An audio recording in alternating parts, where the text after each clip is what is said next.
Bonjour à tous, on est vraiment content que vous soyez avec nous. Il y a des gens ici, alors je veux prendre le temps de vous saluer. Et puis ceux qui nous écoutent sur l'Internet, soit sur Facebook, live ou le YouTube, on est vraiment content que vous soyez avec nous ou directement sur le site Internet. Merci. J'aimerais prendre le temps pour remercier l'équipe de louange. Bon sang, ce matin, j'étais en arrière-scène, là, moi, là, puis j'avais les mains levées, là, puis je chantais avec vous autres, là, puis bon, il n'y a personne en arrière, j'étais tout seul, alors je pouvais chanter, on n'est pas supposé chanter, là, mais j'ai triché un petit peu en arrière, là. Et vraiment, remercier le Seigneur. Quel bon temps de louange. Mon cœur était édifié, élevé.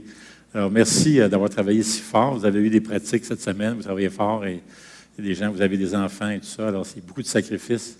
Merci à la technique aussi, on apprécie tout le travail que vous faites. Eh bien, comme Marie-André vous l'a annoncé justement tantôt, on va commencer la semaine prochaine. C'est un événement annuel que nous avons depuis des années, une belle tradition, hein? C'est vraiment bien. Alors qu'on invite toute l'Assemblée de se recueillir et de pouvoir prier ensemble. C'est un moment où, dans chaque ministère de l'Assemblée, on aimerait vous encourager à prier. C'est vraiment un mouvement de prière avec toute l'Assemblée. Ça s'appelle Libération 21. Et on est vraiment content de pouvoir, on a travaillé très fort pour organiser plusieurs rencontres de prière, plusieurs activités. Et on va vous montrer ça ce matin. Le thème de cette année, chaque année on a un thème, et le thème de cette année, c'est les promesses de Dieu. Alors, ce qu'on va faire au cours des prochaines semaines, les discours que vous allez entendre ici les dimanches matins portent sur les promesses de Dieu. Nous aurons l'occasion d'entendre notre frère Sergueï, pasteur Dominique, pasteur Alexandre, prêcher sur un aspect des promesses de Dieu. On a besoin d'apprendre non seulement à avoir la foi dans les promesses de Dieu, mais aussi à prier les promesses de Dieu. Et c'est la raison pour laquelle, dans les groupes, nous allons avoir des études qui vont vous montrer comment prier les promesses de Dieu. En fait, les études de maison vont s'inspirer d'un livre qui s'appelle « Prier selon les Écritures ». C'est un livre écrit par un Tim Kerr, un Canadien, aussi pasteur, et puis « Prier selon les Écritures ». Alors, vous allez dans les groupes maison, on a bâti une série d'études qui s'inspirent de ce livre, et on a appelé ça « Prier les promesses de Dieu ». Et ça va vous être fourni gratuitement, mais comme quelqu'un a dit, c'est gratuit pour vous, mais quelqu'un a payé. Et ça veut dire que c'est vos offrandes, évidemment. On a acheté qui couvre les frais de tout ça. Alors, vous allez avoir, on a 70 copies. On a bâti un livret aussi qui s'inspire de ce livre-là. On a les droits d'auteur, pas de problème. Alors, vous pouvez faire la demande. Il y a deux versions. Vous pouvez avoir la version qui est imprimée, comme ceci, ou directement numérique. Alors, j'aimerais passer avec vous à travers le site de l'Église. Je ne sais pas si c'est disponible de pouvoir vous montrer comment c'est très facile, comment vous retrouver dans les nombreuses activités et groupes de prière. Vous avez juste à aller sur le site l'église lesentier.com et vous allez voir la photo que vous avez à votre droite. C'était les promesses. Vous avez juste à cliquer là-dessus et vous allez tomber sur le site qui est réservé justement pour Libération 21.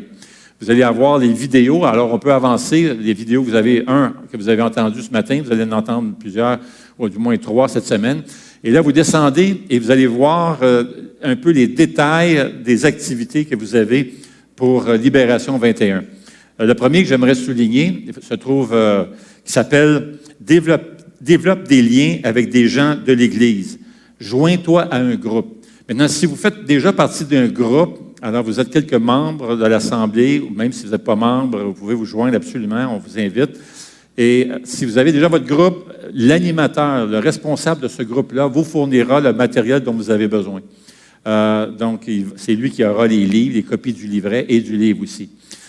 Donc, si vous ne faites pas partie d'un groupe, on vous encourage fortement à vous joindre à un groupe. C'est vraiment un bon moment pour le faire.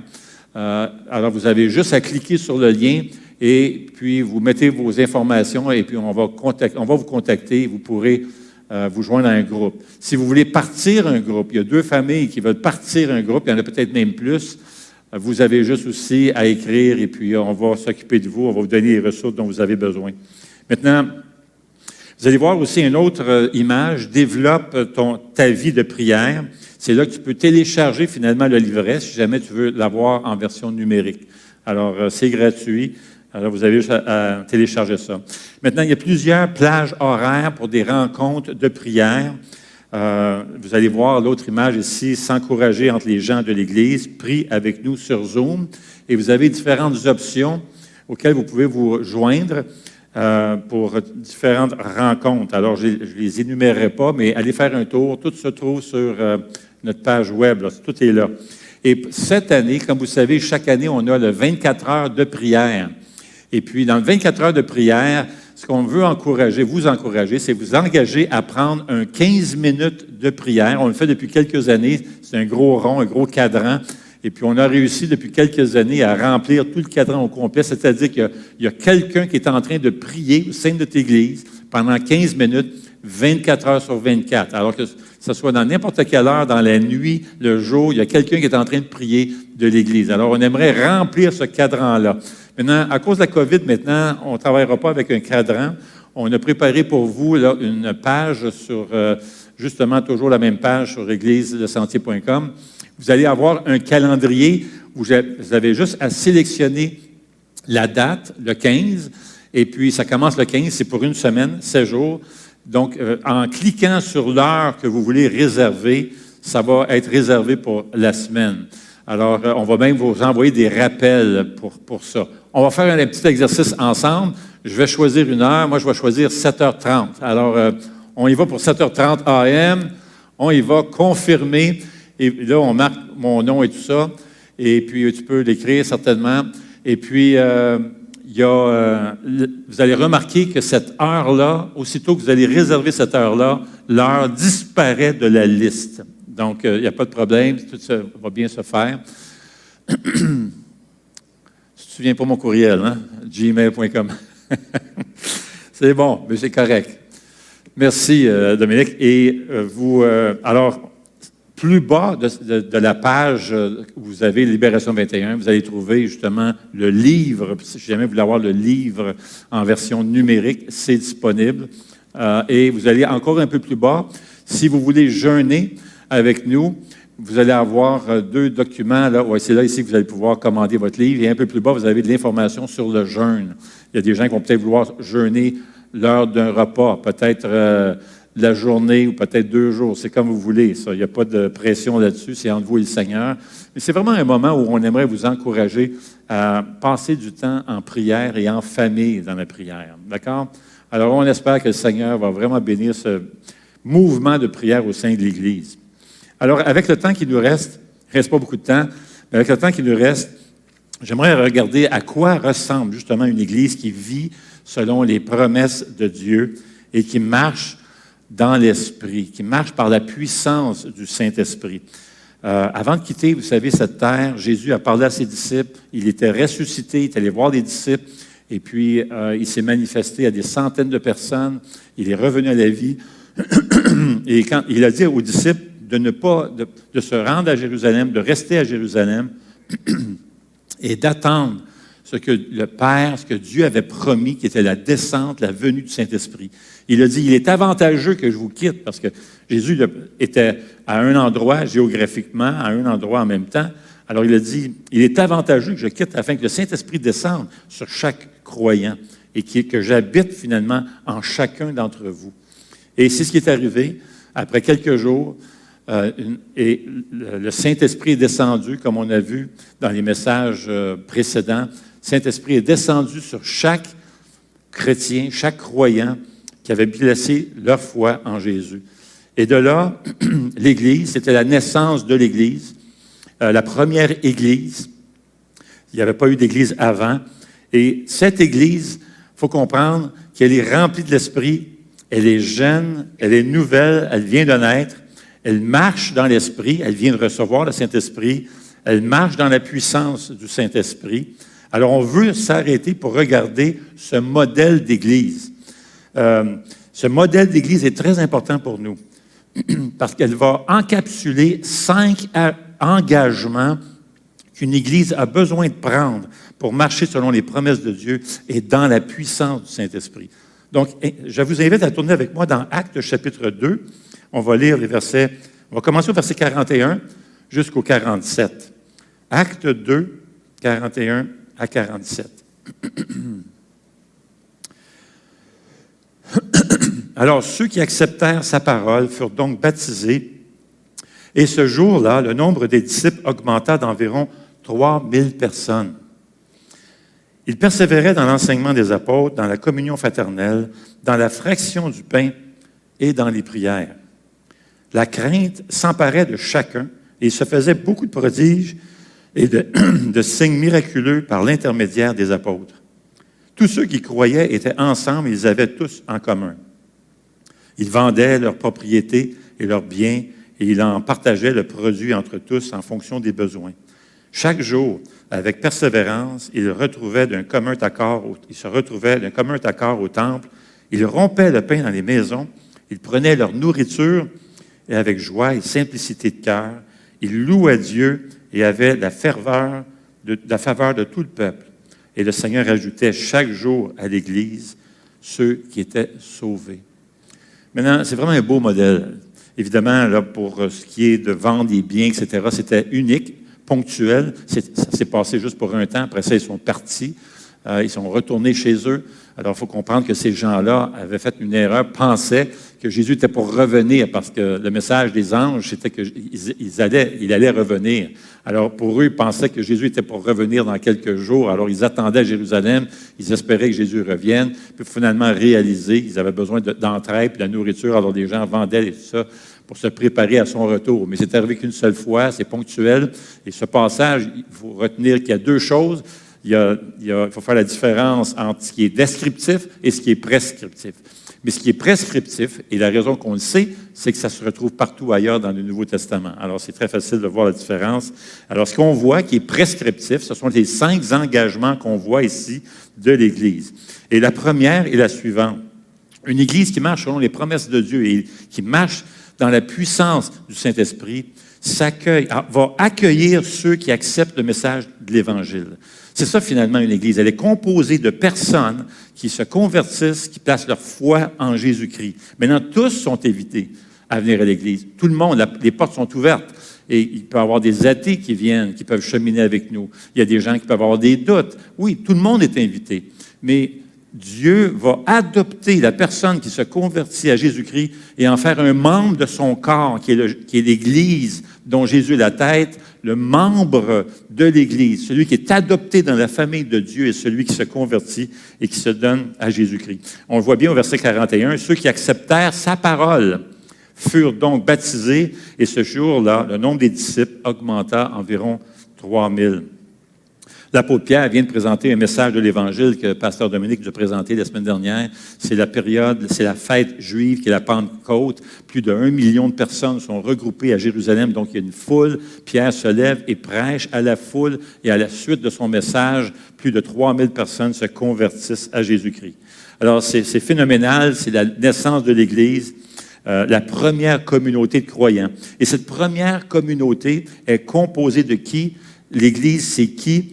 Ce sont des personnes. Ce n'est pas un bâtiment, ce sont des personnes qui, ensemble, marchent dans la foi de Jésus-Christ. Maintenant, qu'est-ce que ça signifie que d'accepter sa parole? Eh bien, c'est croire, c'est placer sa foi dans le message de l'Évangile de Jésus-Christ. Pierre vient de livrer un message vibrant de l'Évangile, et c'est ce que nous avons vu la semaine dernière. Pour faire partie de la famille de Dieu, pour naître de nouveau, on a besoin de recevoir Jésus-Christ. On a besoin de placer sa foi en Jésus-Christ. Euh, et c'est le corps de Christ. Il y a plusieurs images dans le Nouveau Testament pour l'Église. On parle du corps de Christ, on parle du temple de Dieu, la maison de Dieu, la colonne de la vérité. Plusieurs expressions. Mais c'est le premier point que, justement, l'Église, ce sont des personnes. Et Pierre vient de prêcher un message, c'est le message de l'Évangile, que nous sommes pécheurs. Et à cause de notre péché, on mérite le châtiment de Dieu. Nous sommes séparés de Dieu. Il y a un mur qui nous sépare de Dieu. Et nous avons besoin de nous réconcilier avec Dieu à travers Jésus-Christ, en plaçant sa foi en Jésus. Et c'est là qu'on voit l'amour de Dieu, qui a envoyé son Fils unique ici sur terre. Il a été envoyé, il est allé jusqu'à la croix, mener une vie parfaite. Il s'est offert en sacrifice à Dieu pour nous réconcilier avec Dieu. Il a pris sur lui nos péchés, afin de pouvoir payer le prix qu'on méritait, le châtiment et le jugement de Dieu. Et ça, c'est le message de l'Évangile, que nous avons besoin de croire, de recevoir le pardon de Dieu pour être réconciliés avec lui, afin de devenir un enfant de Dieu. Et ce n'est pas par nos œuvres, c'est par la foi en Jésus. Et c'est là qu'on fait partie de la famille, cette belle grande famille qui est l'Église. La famille de Dieu. Avez-vous remarqué aussi que les personnes qui se sont converties à Jésus-Christ se sont faites immédiatement baptiser? Ils n'ont pas passé 6 mois, 1 an là, à réfléchir, est-ce que je devrais me faire baptiser? Je ne sais pas. C'est tout de suite, c'est spontané. Immédiatement après que tu te convertis à Jésus-Christ, tu veux te faire baptiser. C'est un acte d'obéissance parce que le baptême, finalement, c'est un geste qui montre extérieurement ce qui vient de se passer dans ton cœur. Lorsque tu te fais baptiser, c'est un baptême par immersion. Tu rentres sous l'eau. Et là, c'est ton ancienne vie qui meurt et ça représente ce qui s'est passé où tu meurs en Jésus-Christ et là, tu sors en nouveauté de vie, une résurrection spirituelle avec Jésus-Christ. Et c'est ce que ça représente, le baptême. Pourquoi c'est pour ça que c'est si vital que lorsqu'on vient à Jésus, on se fasse baptiser le plus vite possible. On s'identifie à la mort et à la résurrection de Jésus-Christ. Maintenant, c'est le premier engagement de l'Église qui marche selon les promesses de Dieu et dans la puissance du Saint-Esprit. Elle s'engage à accueillir donc ceux et celles qui acceptent le message de l'Évangile. Mais maintenant, il y a un autre engagement tout aussi important. C'est d'étudier, enseigner et obéir à la parole de Dieu. Regardez le verset, qu'est-ce que ça dit? Verset 42. Il persévérait. Alors, ce n'était pas juste momentané, ce n'était pas juste une fois. Non, il persévérait dans l'enseignement des apôtres. Beaucoup de versets dans le Nouveau Testament mettent l'accent sur l'importance de la parole de Dieu, comment nous avons besoin de l'étudier, la méditer et la mettre en pratique. 1 Timothée 3,15 dit ceci, « Si je retarde, et c'est l'apôtre Paul qui parle à Timothée, tu sauras ainsi comment il faut se conduire dans la maison de Dieu, qui est l'Église du Dieu vivant. Pilier, c'est la colonne qui soutient la vérité. » C'est ça l'Église ici, nous voulons faire la promotion, nous voulons faire connaître, nous voulons exposer, expliquer les Écritures saintes afin de la mettre en pratique. Nous voulons nous exhorter mutuellement à mettre en pratique la parole. 1 Timothée 4,13 dit ceci, « En attendant que je vienne, dit Paul, applique-toi à lire les Écritures dans l'assemblée, à encourager et à enseigner. » 2 Timothée 4,1 aussi dit, « C'est pourquoi je t'en supplie devant Dieu et devant le Seigneur Jésus-Christ, qui doit juger les vivants et les morts au moment de sa venue et de son règne. Prêche la parole, insiste en toute occasion, qu'elle soit favorable ou non, réfute, reprend et encourage. Fais tout cela avec une pleine patience et un entier souci d'instruire. En effet, un temps viendra où les hommes ne supporteront pas la saine doctrine. Au contraire, ayant la démangeaison d'entendre des choses agréables, ils se donneront une foule d'enseignants conformes à leurs propres désirs. Et c'est ce qu'on voit aujourd'hui dans notre société. Ils détourneront l'oreille de la vérité et se tourneront vers des fables. C'est quoi la vérité? Mais Jésus le dit dans Jean 17, c'est la parole de Dieu. La parole nous aide à grandir dans le Seigneur. Et si on obéit à la volonté de Dieu révélée dans la parole, notre foi va grandir, nous allons grandir et nous irons de victoire en victoire et nous ferons preuve de maturité chrétienne et ça donne la gloire à Dieu. Et c'est quoi la maturité chrétienne? C'est de ressembler de plus en plus à Jésus-Christ. C'est lui qui est parfait. Nous sommes imparfaits, on n'arrivera jamais à la perfection ici, mais nous cheminons vers la perfection. Et c'est ce que nous voulons et c'est ce qui rend gloire à Dieu. Quelqu'un a dit, et c'est la nécessité de la parole de Dieu, quelqu'un a dit, nourris ta foi et tes doutes crèveront de faim. C'est ça qu'on a besoin, aller dans la parole et se nourrir de la parole de Dieu. Et c'est ce qu'on veut. On veut nourrir de notre foi, on veut s'exposer à la parole de Dieu. Romains 10, 17 dit, la foi vient de ce qu'on entend, et ce qu'on entend vient de la parole de Dieu. On a besoin de la parole de Dieu. L'Église s'engage aussi à vivre la communion fraternelle. Regardez le verset 42 continue, ça dit, il persévérait dans l'enseignement des apôtres et dans la communion fraternelle. Mes amis, vous avez besoin de l'Église. Vous avez besoin de l'Église locale. Vous avez besoin d'être membre d'une Église locale. C'est le plan de Dieu, c'est sa volonté.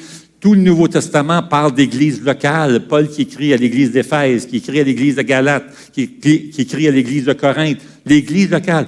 Moi, je ne comprends pas pourquoi il y a des personnes qui passent des années, ils vont nous dire, « Ben moi, je vis ma foi tout seul chez nous. » Erreur. Non seulement c'est une erreur, tu désobéis à la volonté de Dieu. Parce que Dieu dit clairement qu'il veut t'avoir membre dans son corps, dans son Église, et l'Église locale, pas juste l'Église universelle, l'Église locale. Pourquoi? Parce que Dieu t'a donné des dons, une capacité surnaturelle. Ce sont des dons, on voit une liste de dons, et tu as besoin de mettre au service de la communauté, des croyants, de l'Église, ces dons-là que Dieu t'a donnés. Et vice-versa, tu as besoin de cet engagement des autres, les uns les autres. On voit ça dans le Nouveau Testament à plusieurs reprises, cette expression-là, les uns les autres. On a besoin des uns des autres. On a besoin de l'Église. La Bible n'envisage pas qu'on puisse vivre la vie chrétienne séparée des autres croyants. Nulle part tu vas voir ça. Tous les enfants de Dieu doivent être activement et intimement engagés dans une assemblée locale. Toutes les lettres de l'apôtre Paul s'adressaient à des églises locales ou à des membres, des leaders d'églises locales. On a besoin les uns des autres, les enfants de Dieu. Et les autres enfants de Dieu ont besoin de vous. L'auteur du livre Discipleship, Jim Potman, dit ceci, la mission de l'Église, notre mission, c'est de faire des disciples de Jésus-Christ dans la puissance de l'Esprit pour la gloire de Dieu le Père. Il dit, pour être clair, l'appel n'est pas à la perfection. Un disciple de Jésus ne sera jamais parfait. Pensons à Pierre qui a renié Jésus, pensons à Thomas qui a eu des doutes. Malgré les imperfections, l'appel de tous les disciples est un appel à suivre et à marcher avec lui dans l'obéissance et à grandir, de devenir de plus en plus mature en Jésus. Maintenant, la communion fraternelle, c'est ça, c'est l'Église. C'est d'être membres les uns des autres, c'est prendre soin les uns des autres, c'est prier les uns pour les autres, c'est se soutenir, prendre soin, prier les uns pour les autres, s'encourager, pleurer même avec les autres. Et on veut vraiment, c'est ça l'Église, c'est une famille où on veut s'aimer les uns les autres, s'encourager, se relever et parfois même se reprendre avec douceur et avec amour. C'est ça l'Église. Tu as besoin de l'Église locale. Maintenant, un autre engagement de l'Église, c'est de célébrer le sacrifice de Jésus. On dit plus loin, d'ailleurs, au verset 42, « Il persévérait dans l'enseignement des apôtres, dans la communion fraternelle et dans la fraction du pain. » Et c'est pour ça qu'une fois par mois, ce qu'on fait, c'est qu'on partage le pain et la coupe en mémoire de ce que Jésus a accompli, en mémoire de ce que Jésus a fait, ce sacrifice qui est parfait. On veut célébrer ça, on veut se rappeler ça. On célèbre le geste, le sacrifice de Jésus. Un autre engagement de l'Église, c'est de prier ensemble. On voit ici, il persévérait dans l'enseignement des apôtres, dans la communion fraternelle, dans la fraction du pain et dans les prières. Cette première Église cherchait sans cesse l'aide de Dieu par la prière. Et le Nouveau Testament parle 500 fois de la foi et 500 fois de la prière. Ça parle fort. Et c'est pour ça que c'est tellement important que vous et moi, on puisse se joindre ensemble, se mettre ensemble là, avec Libération 21, qu'on puisse se joindre à l'Église dans ce mouvement de prière. C'est Matthew Henry qui a dit, lorsque Dieu veut accorder une grande bénédiction à son peuple, la première chose qu'il fait est de le pousser à la prière. Et pendant que les musiciens approchent, écoutez bien cette parole de Tim Keller qui dit ceci, « Même si elle est souvent épuisante, voire douloureuse, la prière est, sur le long terme, la plus grande source de puissance qui soit. » C'est John Bloom qui dit ceci, « Pensez à la prière comme un train. La foi est le moteur de la prière. Les promesses de Dieu sont le carburant et la discipline est le rail. L'absence de prière est presque toujours due à un moteur à l'arrêt. Pour que la prière reprenne, nous devons d'abord rallumer notre moteur de la foi avec le carburant des promesses de Dieu. Mes amis, j'ai hâte de commencer Libération 21 la semaine prochaine, car on va rallumer le moteur de notre foi avec le carburant des promesses de Dieu. Quel beau thème, les promesses de Dieu. Alors, on veut se souvenir, on veut prier ensemble.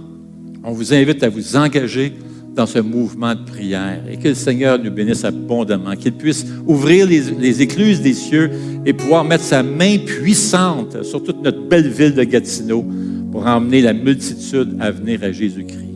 Prions, mes chers amis.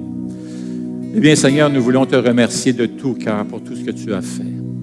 Nous voulons te louer parce que le Saint-Esprit est avec nous, marche avec nous, et nous avons à notre disposition cette puissance incroyable qui est la puissance du Saint-Esprit. Ô Seigneur, nous te prions que tu puisses bénir abondamment notre Église, que tu puisses nous mettre à cœur la semaine prochaine de débuter ensemble Libération 21 et que nous puissions avoir un engagement comme on n'a jamais eu de prier ensemble, Seigneur, afin que tu puisses susciter un réveil puissant dans notre ville et dans toute la francophonie. À travers l'histoire de l'Église, nous avons vu des milliers de personnes venir à toi. D'ailleurs, les spécialistes en histoire de l'Église disent qu'il y a plus de 3000 personnes qui viennent à toutes les heures, à travers le monde, encore aujourd'hui, qui viennent à toi. Eh bien, Seigneur, nous voulons voir,